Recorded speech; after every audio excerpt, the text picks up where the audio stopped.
Avez-vous déjà ressenti cette sensation soudaine dans vos tripes qui vous dit que quelque chose ne va pas? Ou peut-être avez-vous éprouvé une certitude mystérieuse quant à une décision sans savoir exactement pourquoi? Ces moments ne sont pas des coups de chance aléatoires, c'est votre intuition qui s'exprime. Pourtant, nous sommes si nombreux à écarter ces signaux en les considérant comme de simples sentiments passagers. Et si je vous disais que votre cerveau sait en fait des choses avant que vous n'en soyez consciemment conscient? Ce n'est pas de la pensée mystique, c'est étayé par la science dure. Les chercheurs ont découvert que votre cerveau traite de grandes quantités d'informations de manière subconsciente, reconstituant des schémas et établissant des liens bien avant que votre esprit conscient ne rattrape son retard. Ce sentiment que vous ressentez, c'est la façon dont votre cerveau vous envoie un message basé sur des informations qu'il a déjà traitées. Pensez à la dernière fois que vous avez rencontré quelqu'un et que vous avez eu une impression immédiate. En quelques secondes, votre cerveau avait déjà analysé ses expressions faciales, son ton de voix, son langage corporel et des dizaines d'autres signaux subtils. Votre intuition ne faisait que livrer la conclusion de tout ce traitement rapide. Mais voici ce qui est fascinant et frustrant. Bien que nous disposions de ce puissant système de guidage interne, la plupart d'entre nous ont été formés pour l'ignorer. Nous vivons dans une société qui valorise avant tout la pensée logique et les preuves tangibles. Montrez-moi les faits, disons-nous. Prouvez-le-moi. Et bien que la pensée rationnelle ait certainement sa place, cette approche unilatérale laisse une ressource incroyable, inexploitée. Le coût de l'ignorance de notre intuition peut être énorme. Combien de fois avez-vous outrepassé ce sentiment instinctif pour le regretter plus tard? Je savais que je n'aurais pas dû faire confiance à cette personne ou quelque chose m'a dit de ne pas accepter cet emploi. Ces affirmations sont si courantes parce qu'elles reflètent une expérience universelle. La sagesse de l'intuition se confirme après coup. Ce qui est encore plus surprenant, c'est que certaines des plus grandes découvertes et innovations du monde ne sont pas issues de la déduction logique, mais de bons intuitifs, des scientifiques résolvant des problèmes dans leurs rêves, des chefs d'entreprise prenant des décisions qui semblaient illogiques sur le moment, mais qui se sont avérées visionnaires par la suite, des artistes suivant une boussole intérieure vers de nouvelles formes d'expression. Alors pourquoi continuons-nous à mettre de côté cet aspect puissant de l'intelligence humaine? Et plus important encore, comment pouvons-nous le récupérer? C'est précisément ce que nous allons explorer dans cette vidéo. Nous plongerons dans la psychologie et les neurosciences de l'intuition, apprendrons à la distinguer de la peur ou des vœux pieux et découvrirons des moyens pratiques de renforcer cette capacité naturelle. Êtes-vous prêt à débloquer l'un des super-pouvoirs les plus sous-utilisés de votre esprit? Commençons ce voyage en examinant comment l'un des plus grands psychologues de l'histoire comprenait l'intuition. La compréhension psychologique de l'intuition a des racines profondes dans la psychologie analytique. L'un des plus grands esprits dans ce domaine considérait l'intuition comme bien plus qu'un simple sentiment. Il la reconnaissait comme l'une des 4 fonctions psychologiques fondamentales aux côtés de la pensée, du sentiment et de la sensation. Cette perspective a transformé notre compréhension de la capacité de l'esprit humain à savoir sans raisonnement conscient. Selon ce cadre psychologique profond, l'intuition sert de pont naturel reliant notre conscience à l'immense océan d'informations inconscientes qui circulent constamment sous la surface de notre esprit. Lorsque nous avons un éclair d'intuition, nous recevons en réalité des informations de ce niveau plus profond de traitement mental. Ce qui rend l'intuition si remarquable, c'est sa capacité à percevoir des schémas et des possibilités que l'analyse logique pourrait complètement manquer. Elle opère souvent par le biais d'une compréhension symbolique plutôt que d'un raisonnement linéaire. Pensez à ces moments où vous savez simplement la solution à un problème sans pouvoir expliquer votre raisonnement étape par étape. Ce n'est pas un échec de la logique, c'est un système de connaissances différent. Le pionnier de la psychologie qui a développé ces théories considérait l'intuition comme particulièrement précieuse pour naviguer dans l'incertitude et la complexité. Face aux situations où tous les faits ne sont pas disponibles ou lorsqu'il existe plusieurs voies possibles, la compréhension intuitive peut éclairer des options que la pure rationalité pourrait négliger. Cette compréhension de l'intuition suggère qu'elle n'est ni aléatoire ni arbitraire. Au contraire, il s'agit d'un mécanisme psychologique sophistiqué qui nous permet d'exploiter tout l'éventail de nos ressources mentales. Ces intuitions et ces pressentiments émergent de la capacité de notre esprit à reconnaître des schémas basés sur des expériences passées, même lorsque ces connexions ne sont pas consciemment accessibles. Cela signifie-t-il que l'intuition a toujours raison? Bien sûr que non. Comme toute fonction mentale, elle peut être influencée par des biais, des peurs et des vœux pieux. L'essentiel est de développer la capacité de différencier les intuitions authentiques des réactions émotionnelles qui se font passer pour de l'intuition. Il est intéressant de noter que de nombreuses cultures à travers l'histoire ont reconnu cette fonction intuitive, bien qu'en utilisant une terminologie différente. Les anciennes traditions de sagesse parlaient souvent de connaissance intérieure ou de sagesse du cœur qui transcende la pensée logique. La psychologie moderne a simplement fourni un cadre plus structuré pour comprendre ces expériences humaines universelles. Ce qui est particulièrement fascinant, c'est la façon dont l'intuition semble fonctionner différemment selon les individus. Certaines personnes privilégient naturellement le traitement intuitif, saisissant rapidement la vue d'ensemble tout en passant potentiellement à côté de détails. D'autres s'appuient principalement sur l'information sensorielle ou l'analyse logique, ne se tournant vers l'intuition que lorsque d'autres approches échouent. Aucune de ces approches n'est intrinsèquement supérieure. Chacune offre des avantages uniques selon la situation. La reconnaissance de l'intuition comme fonction psychologique légitime représente une étape cruciale dans le développement d'une compréhension complète de la cognition humaine. En reconnaissant à la fois les modes de connaissance rationnels et intuitifs, nous avons accès à une boîte à outils plus complète pour naviguer dans les complexités de la vie. Cette perspective psychologique jette des bases importantes pour la compréhension de l'intuition, mais les récentes avancées scientifiques ont fait progresser encore davantage notre compréhension. Les neurosciences offrent désormais des preuves convaincantes que l'intuition a des racines biologiques dans des fonctions cérébrales spécifiques, fournissant des données concrètes pour étayer ce que les psychologues et les philosophes observent depuis longtemps. Les neurosciences modernes ont révolutionné notre compréhension de l'intuition, la faisant passer du domaine du mysticisme à la science concrète du cerveau. Des études d'imagerie cérébrale avancées révèlent quelque chose de remarquable. Lorsque les gens rapportent des intuitions, des réseaux neuronaux spécifiques s'activent selon des schémas prévisibles. Les scans d'imagerie par résonance magnétique montrent une activité accrue dans les régions associées au traitement de la mémoire, à la régulation émotionnelle et à la pensée visuo-spatiale pendant la prise de décision intuitive. Le cortex singulaire antérieur, qui aide à intégrer l'information entre les régions du cerveau, devient particulièrement actif lorsque nous vivons ces moments aha qui caractérisent les puissantes intuitions. Cette preuve scientifique confirme ce que beaucoup soupçonnaient. L'intuition n'est pas un phénomène surnaturel, mais plutôt un processus biologique sophistiqué. Nos cerveaux analysent continuellement les informations entrantes, comparant les situations actuelles avec les expériences passées stockées dans nos réseaux neuronaux. Lorsque les schémas correspondent, même subtilement, nos cerveaux signalent la reconnaissance par ce que nous vivons comme de l'intuition. Prenons l'exemple des médecins urgentistes qui posent des diagnostics en une fraction de seconde.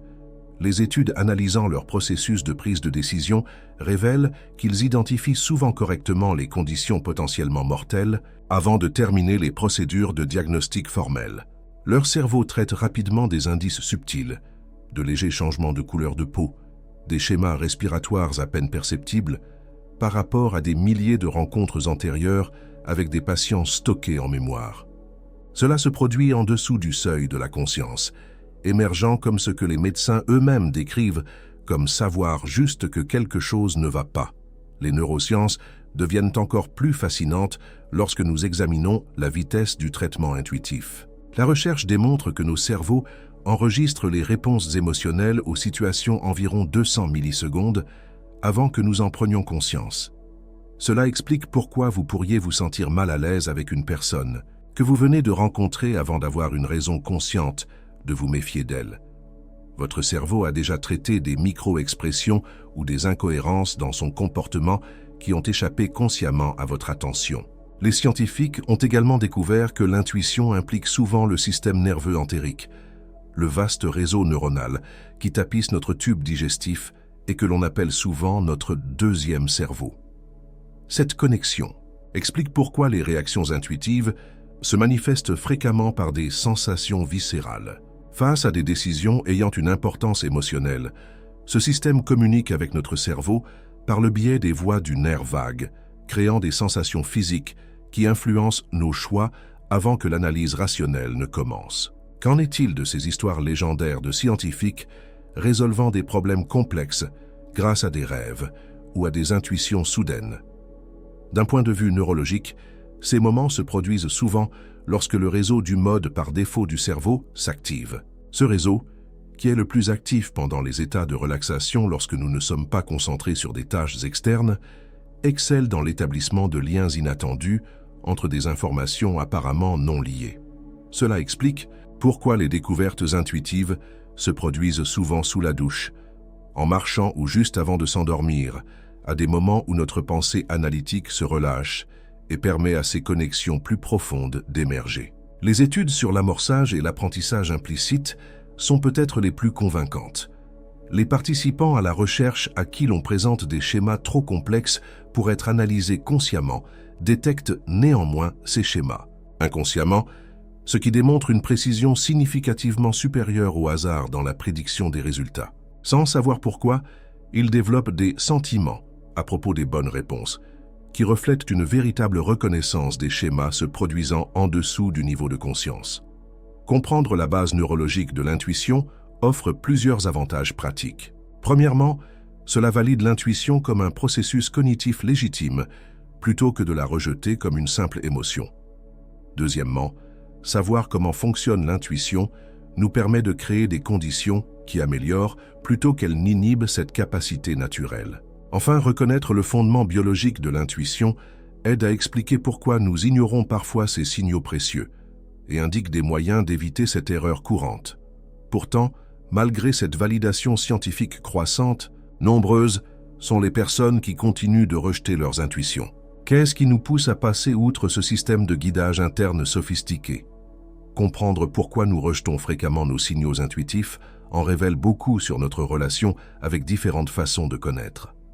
Malgré la machinerie neuronale sophistiquée dédiée au traitement intuitif, des facteurs culturels et psychologiques nous amènent souvent à ignorer ces précieuses intuitions. Les systèmes éducatifs modernes privilégient généralement la pensée analytique à la compréhension intuitive.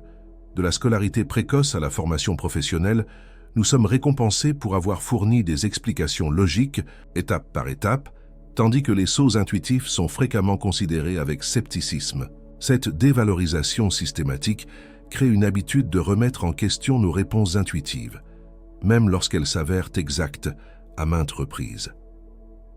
Beaucoup de gens confondent à tort l'intuition avec la peur ou l'anxiété, écartant les véritables avertissements intuitifs comme de simples accès de nervosité. La distinction devient plus claire lorsque nous comprenons les différentes qualités de chaque expérience. La peur génère généralement des pensées qui s'emballent, une tension physique et une focalisation étroite sur les dangers potentiels. L'intuition, à l'inverse, se manifeste souvent comme un savoir calme et clair, une simple reconnaissance sans la charge émotionnelle qui accompagne la peur. Carl Jung a observé cette distinction, notant que la véritable intuition apporte la clarté plutôt que la confusion. Considérez cet exemple révélateur tiré de l'expérience du physicien Leonard Mlodinow lors d'une randonnée dans des régions déchirées par la guerre. Il a décrit avoir ressenti une envie soudaine et inexplicable de changer de chemin alors qu'il marchait le long d'une route apparemment sûre. Rejetant d'abord ce sentiment comme irrationnel, il a changé de direction à contre-cœur après que le sentiment ait persisté. Plus tard, il a découvert que la zone qu'il avait évitée contenait des mines terrestres non explosées. Son intuition avait enregistré de subtiles indications environnementales que son esprit conscient avait complètement manqué, ce qui lui a potentiellement sauvé la vie. Les environnements professionnels découragent particulièrement la prise de décision intuitive. Combien de réunions comprennent des déclarations comme « Où sont vos preuves ?» ou « Montrez-moi les données » lorsque quelqu'un partage une intuition? Bien que les preuves soient certainement importantes, Cet accent exclusif sur l'information quantifiable crée des angles morts organisationnels. De nombreux échecs commerciaux ne résultent pas d'un manque de signes avant-coureurs, mais du fait d'ignorer les préoccupations intuitives qui ne pouvaient pas être immédiatement étayées par des données concrètes. La pression sociale sape également la confiance intuitive. Lorsque notre intuition contredit le consensus du groupe, nous faisons souvent taire notre voix intérieure plutôt que de risquer de paraître irrationnels. Ce biais de conformité conduit à des occasions manquées et à de mauvaises décisions qui auraient pu être évitées si quelqu'un avait fait confiance à son instinct contraire. Un autre obstacle courant est le perfectionnisme. Puisque l'intuition ne garantit pas des résultats parfaits, ceux qui exigent la certitude ont tendance à rejeter les conseils intuitifs comme étant insuffisamment fiables. Cela témoigne d'une incompréhension de la nature fondamentale de l'intuition. Il ne s'agit pas de prédictions parfaites, mais plutôt d'accéder à des informations au-delà de la conscience pour prendre de meilleures décisions. La socialisation selon le genre influence également notre relation avec l'intuition. La recherche suggère que les femmes sont souvent plus à l'aise pour reconnaître les intuitions, tandis que les hommes peuvent ressentir une plus grande pression pour justifier leurs décisions par des cadres purement logiques. Cette structuration culturelle limite l'accès de chacun à toutes ses ressources cognitives.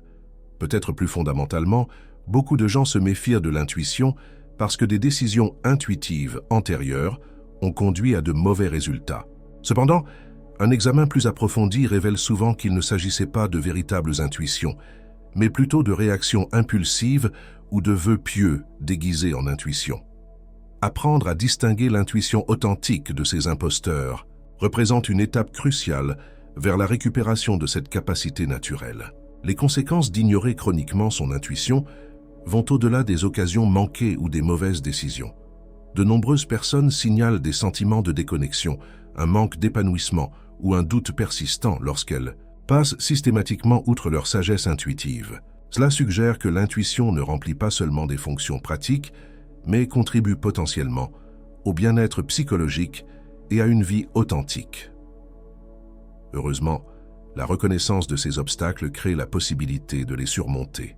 Bien que le conditionnement culturel soit profondément enraciné, l'intuition reste accessible à quiconque est disposé à cultiver cette capacité naturelle par le biais de pratiques et d'approches spécifiques.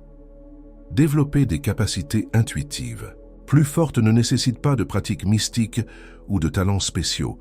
Cela implique des habitudes pratiques qui améliorent notre capacité naturelle de perspicacité. Grâce à l'application cohérente d'approches spécifiques, presque tout le monde peut renforcer ses capacités intuitives et les intégrer à la pensée rationnelle. Créer des périodes de silence et d'introspection constitue le fondement du développement intuitif. Notre esprit traite constamment de grandes quantités d'informations, mais l'attention consciente ne capte qu'une fraction de ces idées. La méditation régulière, même seulement 5 minutes par jour, crée un espace permettant aux signaux intuitifs d'émerger dans la conscience. La recherche montre que la méditation augmente l'activité dans les régions du cerveau associées au traitement intuitif, tout en réduisant le bruit mental qui noie les perceptions subtiles. La marche dans des environnements naturels améliore de la même manière la capacité intuitive. Des études démontrent que l'exposition à la nature réduit la charge cognitive et active les réseaux du mode par défaut où les connexions intuitives se forment souvent. Ces promenades fonctionnent mieux lorsqu'elles sont abordées sans objectif ni problème à résoudre. Le simple fait de laisser votre esprit vagabonder crée un terrain fertile pour des idées inattendues. L'écriture réflexive est un autre outil puissant pour accéder à la connaissance intuitive. Essayez cette approche. Écrivez une question difficile en haut d'une page blanche, puis écrivez immédiatement tout ce qui vous vient à l'esprit sans modifier ni juger. Beaucoup de gens découvrent que leur écriture passe progressivement de pensées superficielles à des idées plus profondes qu'ils ne savaient pas consciemment posséder. Reconnaître et gérer les biais cognitifs renforce la précision intuitive. Nos idées préconçues déforment fréquemment les signaux intuitifs authentiques, nous induisant en erreur. Par exemple, le biais de confirmation nous rend plus susceptibles de ressentir intuitivement les informations qui soutiennent les croyances existantes tout en filtrant les idées contradictoires. Un auto-questionnement régulier sur les biais potentiels aide à distinguer l'intuition authentique des vœux pieux ou des réactions basées sur la peur. Faire attention aux sensations physiques améliore considérablement la reconnaissance intuitive. Le corps réagit souvent à l'information avant que la conscience ne suive. Essayez de vérifier régulièrement vos réactions physiques lors d'interactions ou de décisions. Tension dans les épaules, changement dans la respiration, chaleur ou fraîcheur dans la poitrine. Avec le temps, vous remarquerez des schémas entre ces sensations et les situations où votre intuition s'avère exacte. Cultiver l'intelligence émotionnelle crée des canaux intuitifs plus clairs. Les émotions non traitées se font souvent passer pour de l'intuition, ce qui entraîne de la confusion. Des bilans émotionnels réguliers aident à distinguer les signaux intuitifs authentiques des réactions émotionnelles. Demandez-vous, cette idée est-elle accompagnée d'une charge émotionnelle ou d'une clarté calme? La véritable intuition apporte généralement un sentiment de certitude tranquille plutôt qu'une intensité émotionnelle. Le suivi des synchronicités et des schémas améliore le développement intuitif. Lorsque des coïncidences inhabituelles ou des thèmes récurrents apparaissent dans votre expérience, documentez-les sans chercher immédiatement d'explication. Ces schémas révèlent souvent des informations intuitives qui opèrent sous le seuil de la conscience. De nombreux entrepreneurs prospères rapportent avoir pris des décisions clés en reconnaissant des schémas significatifs que d'autres ont rejetés comme de simples coïncidences. La pratique de petites décisions intuitives renforce la confiance pour les plus grandes. Essayez de faire délibérément des choix mineurs de manière intuitive. Quel itinéraire emprunter pour rentrer chez vous? Quel plat choisir dans un menu? Quel livre lire ensuite? Après chaque choix, remarquez ce qui suit. Cela crée une boucle de rétroaction qui affine votre discrimination intuitive au fil du temps. S'entourer de personnes favorables à l'intuition accélère le développement. Lorsque des amis, des collègues ou des membres de la famille respectent les intuitions, nous nous sentons plus à l'aise d'accéder à cette façon de savoir et de l'exprimer. Inversement, les environnements chroniquement sceptiques ont tendance à supprimer les capacités intuitives. Recherchez des relations où les différentes façons de savoir reçoivent un respect égal. La patience et la compassion envers soi-même s'avèrent essentielles tout au long de ce processus. Le développement intuitif ressemble à l'apprentissage de toute compétence complexe. Les progrès sont graduels et s'accompagnent de revers occasionnels. S'attendre à une perfection immédiate crée une pression qui bloque en fait le flux intuitif. Abordez le processus avec curiosité plutôt qu'avec jugement, en célébrant les petites améliorations tout en acceptant la courbe d'apprentissage. Les domaines professionnels traditionnellement considérés comme hautement analytiques bénéficient énormément du développement intuitif. Les percées scientifiques commencent fréquemment par des sauts intuitifs qui sont ensuite vérifiés par des méthodes expérimentales. Les négociations commerciales réussissent souvent grâce à des lectures intuitives, des préoccupations non exprimées. Les diagnostics médicaux s'améliorent lorsque les médecins intègrent la reconnaissance intuitive des formes à l'analyse systématique. Ce qui émerge d'une pratique constante n'est pas le remplacement de la pensée rationnelle, mais plutôt l'intégration de différents systèmes de connaissances. L'approche la plus efficace combine les intuitions avec la vérification analytique, sans suivre aveuglément chaque impression intuitive, ni rejeter les intuitions qui n'ont pas d'explication rationnelle immédiate. Cette approche équilibrée ouvre des possibilités pour relever des défis complexes que ni l'intuition ni l'analyse seules ne peuvent résoudre de manière adéquate. La question n'est pas de savoir à quel système faire confiance exclusivement, mais plutôt comment ces façons complémentaires de savoir pourraient fonctionner ensemble. La relation entre l'intuition et l'analyse rationnelle ne représente pas une compétition, mais un partenariat potentiel d'une puissance extraordinaire. Tout au long de l'histoire, les penseurs et les dirigeants les plus novateurs ont été ceux qui ont réussi à intégrer ces modes de connaissance complémentaires. Einstein a déclaré que l'imagination est plus importante que la connaissance, une affirmation qui reflète sa compréhension que les idées novatrices commencent souvent de manière intuitive avant d'être développées par une analyse rigoureuse. Sa théorie de la relativité aurait commencé par une intuition visuelle concernant le fait de se déplacer le long d'un faisceau de lumière. Ce n'est qu'après ce saut intuitif qu'il a développé le cadre mathématique prouvant ses intuitions. Ce schéma se répète dans toutes les disciplines scientifiques. L'intuition fournit l'hypothèse créative, tandis que l'analyse rationnelle la teste et la peaufine. Un leadership commercial efficace nécessite également cette approche intégrative. Lors de l'analyse de marchés complexes avec d'innombrables variables, les stratégies purement axées sur les données échouent souvent car elles ne peuvent pas tenir compte des schémas émergents trop subtils pour les mesures actuelles. L'investisseur légendaire Warren Buffett reconnaît qu'il utilise ce qu'il appelle son instinct, en plus de l'analyse financière, notant que les chiffres seuls ne racontent jamais toute l'histoire du potentiel d'une entreprise. Le domaine médical reconnaît de plus en plus la valeur de l'intégration de la reconnaissance intuitive des formes avec les protocoles fondés sur des preuves.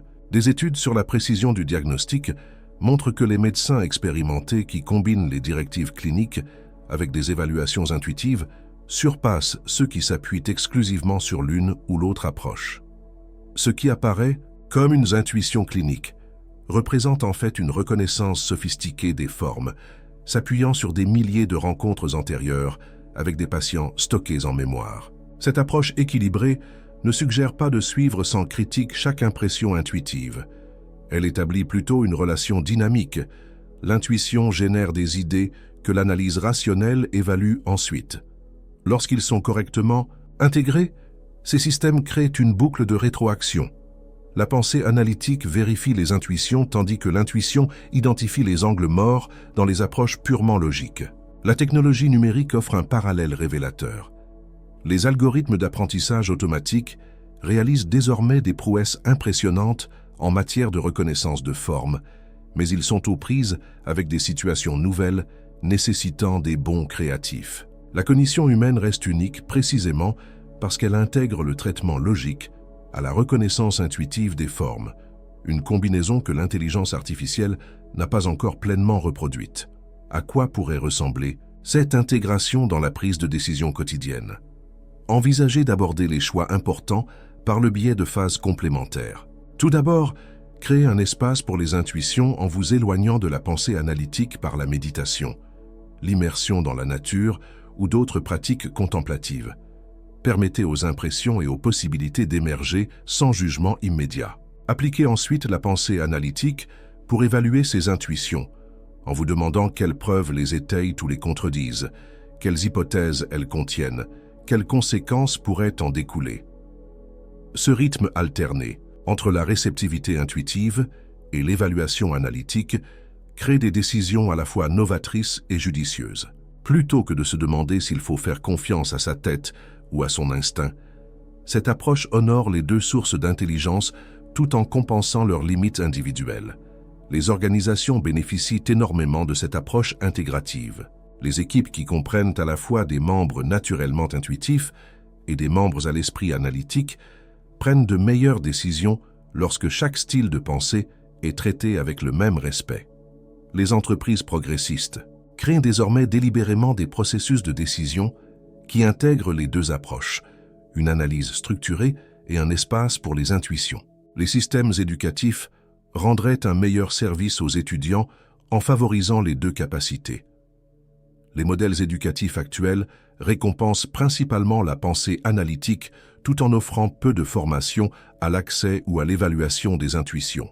Des approches plus équilibrées enseigneraient aux étudiants à reconnaître les différents types de savoirs et à déterminer quand chacun d'eux s'avère le plus utile. La raison la plus impérieuse d'intégrer ces approches vient de l'examen des échecs des modèles exclusivement rationnels. Les marchés financiers basés sur une analyse purement quantitative connaissent régulièrement des échecs catastrophiques lorsqu'ils sont confrontés à des situations sans précédent. Les politiques environnementales qui ne tiennent compte que des facteurs mesurables passent souvent à côté de relations subtiles au sein de l'écosystème, avec de profondes conséquences à long terme. Les systèmes de santé qui se concentrent exclusivement sur des résultats quantifiables, négligeant fréquemment les aspects qualitatifs de la guérison qui sont essentiels au bien-être du patient. L'innovation dépend particulièrement de l'intégration intuitive et rationnelle. Presque toutes les avancées transformatrices commencent par des questions ou des possibilités qui émergent intuitivement avant que l'analyse rationnelle ne puisse les expliquer pleinement. Développer une relation significative avec l'intuition. transforme non seulement la prise de décision, mais aussi toute notre expérience de la vie. Lorsque nous apprenons à accéder à cette connaissance plus profonde et à lui faire confiance, nous ouvrons des portes à la créativité, à la connexion et à l'authenticité que la pensée rationnelle seule ne peut pas nous offrir. Au long de cette exploration, nous avons voyagé de la compréhension psychologique à la neuroscience et au développement pratique pour arriver à une approche intégrée qui honore à la fois l'intelligence intuitive et analytique. Ce parcours reflète une évolution plus large dans notre façon de comprendre la cognition humaine, passant de modèles trop simplistes à la reconnaissance de la magnifique complexité de notre esprit. La validation scientifique de l'intuition représente un changement particulièrement important. Nous ne devons plus choisir entre être des personnes rationnelles ou intuitives. Au lieu de cela, nous pouvons reconnaître qu'il s'agit de systèmes complémentaires conçus pour fonctionner ensemble, chacun offrant des forces uniques tout en compensant les limites de l'autre. Cette perspective intégrée nous permet d'être à la fois pratique et visionnaire, ancré et créatif, analytique et perspicace. Considérez comment cette intégration se manifeste chez les personnes qui réussissent de manière exceptionnelle. Steve Jobs a transformé de multiples industries en combinant des normes techniques rigoureuses avec une compréhension intuitive profonde des besoins et des désirs humains. Sa célèbre capacité à anticiper ce que les consommateurs voudraient, avant même qu'ils ne le sachent eux-mêmes, est née de cette approche équilibrée, une expertise technique imprégnée d'une intuition sur l'expérience humaine. De nombreux entrepreneurs prospères décrivent avoir pris des décisions commerciales cruciales en se basant sur de forts signaux intuitifs qui précédaient la justification analytique. Richard Branson reconnaît ouvertement qu'il s'appuie fortement sur son intuition lorsqu'il lance de nouvelles entreprises, allant souvent de l'avant avec des projets que les prévisions analytiques jugeaient trop risqués. Sa capacité à sentir les opportunités émergentes avant qu'elles ne deviennent évidentes pour les autres reflète précisément la capacité de reconnaissance des formes qui caractérise une intuition puissante. Les professionnels de la santé reconnaissent de plus en plus comment la reconnaissance intuitive des formes améliore les soins aux patients. Les infirmières expérimentées détectent souvent des changements subtils dans l'état du patient avant que l'équipement de diagnostic n'enregistre des problèmes. Cette intuition clinique ne représente pas une capacité mystique, mais une reconnaissance sophistiquée des formes s'appuyant sur des milliers de rencontres avec des patients stockés en mémoire et traités inconsciemment. Les percées créatives dans toutes les disciplines artistiques démontrent de la même manière le pouvoir de l'intuition. Les musiciens décrivent des idées de chansons arrivant entièrement formées, les écrivains parlent de personnages prenant des directions inattendues, et les artistes visuels rapportent des compositions émergeant sans planification consciente. Ces expériences reflètent la capacité de l'intuition à accéder et à intégrer des informations d'une manière que la pensée consciente ne peut pas reproduire. La compréhension scientifique croissante de l'intuition aide également à répondre au scepticisme qui entoure depuis longtemps cette capacité. Lorsque nous reconnaissons l'intuition comme un traitement neuronal sophistiqué, plutôt que comme une révélation surnaturelle, nous pouvons l'aborder avec un équilibre approprié, sans rejeter sa valeur ni abandonner l'évaluation critique de ses idées. Les techniques pratiques pour développer l'intuition méritent une attention particulière. Grâce à une pratique constante, chacun peut renforcer ses capacités intuitives. Créer des périodes de calme mental, prêter attention aux sensations corporelles, suivre les synchronicités et s'exercer avec de petites décisions contribuent tous à une reconnaissance intuitive plus fiable. Comme toute compétence, le développement intuitif exige de la patience et de la pratique, mais les récompenses justifient cet investissement à maintes reprises.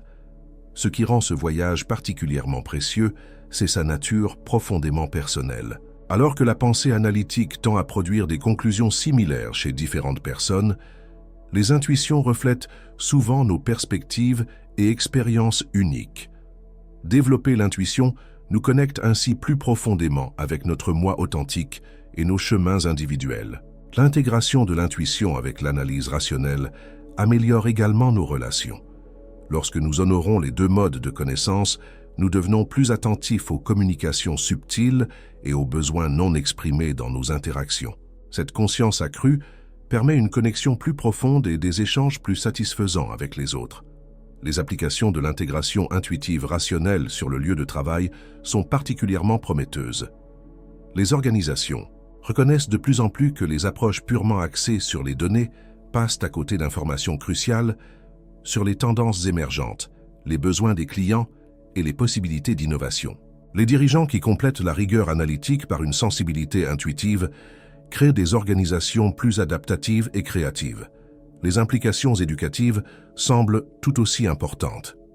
Lorsque nous enseignons aux jeunes à honorer à la fois l'intelligence analytique et intuitive, nous les dotons d'une boîte à outils cognitive plus complète. Cette approche équilibrée les prépare à des défis complexes qu'aucun des deux systèmes ne peut résoudre à lui seul, de manière adéquate. Les défis environnementaux et sociaux auxquels notre monde est confronté bénéficient particulièrement de cette approche intégrée. Les solutions purement technologiques créent souvent des conséquences imprévues que des perspectives plus intuitives et holistiques pourraient anticiper. Inversement, les approches purement intuitives sans vérification analytique peuvent conduire à des interventions bien intentionnées, mais inefficaces. Les réponses les plus prometteuses aux défis mondiaux complexes émergeront probablement de cette intégration équilibrée. Alors que nous concluons cette exploration, une invitation émerge, celle de récupérer et de développer nos capacités intuitives tout en maintenant une rigueur analytique. Cette approche équilibrée offre non seulement de meilleures décisions, mais aussi une expérience plus complète de l'être humain. Lorsque nous honorons à la fois notre capacité d'analyse logique et notre savoir intuitif, nous accédons à tout le spectre de l'intelligence humaine. Quels signaux intuitifs pourriez-vous recevoir en ce moment qui méritent plus d'attention? Quelles décisions ou situations dans votre vie pourraient bénéficier de cette approche intégrée? Le cheminement vers le développement intuitif commence simplement en créant un espace pour remarquer ces signaux et en les prenant suffisamment au sérieux pour les explorer davantage. Le monde a besoin de personnes capables d'accéder aux deux formes d'intelligence: la précision analytique qui construit les technologies et les systèmes, ainsi que la sagesse intuitive qui garantit que ces créations servent à l'épanouissement humain. En développant ces deux capacités en nous-mêmes, nous contribuons à une approche plus équilibrée et intégrée pour relever nos défis collectifs. Les mots du grand psychologue nous rappellent « Qui regarde à l'extérieur rêve, qui regarde à l'intérieur s'éveille ».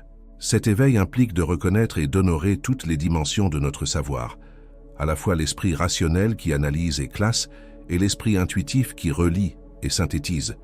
Lorsque ceux-ci travaillent ensemble en harmonie, nous accédons à une sagesse plus grande que ce que l'un ou l'autre pourrait fournir seul. Alors que vous poursuivez votre propre cheminement de développement de la sagesse intuitive, rappelez-vous que cette capacité existe déjà en vous. Le chemin consiste non pas à acquérir quelque chose de nouveau, mais plutôt à supprimer les obstacles qui bloquent ce qui est déjà présent. Par la pratique, la patience et la confiance en soi, vous pouvez récupérer ce droit de naissance naturel et l'intégrer à vos capacités rationnelles pour créer une approche plus complète et plus puissante pour naviguer dans les complexités de la vie. Quelle sagesse intuitive pourrait attendre que vous la remarquiez? La réponse à cette question pourrait transformer non seulement vos décisions, mais aussi toute votre expérience d'être en vie.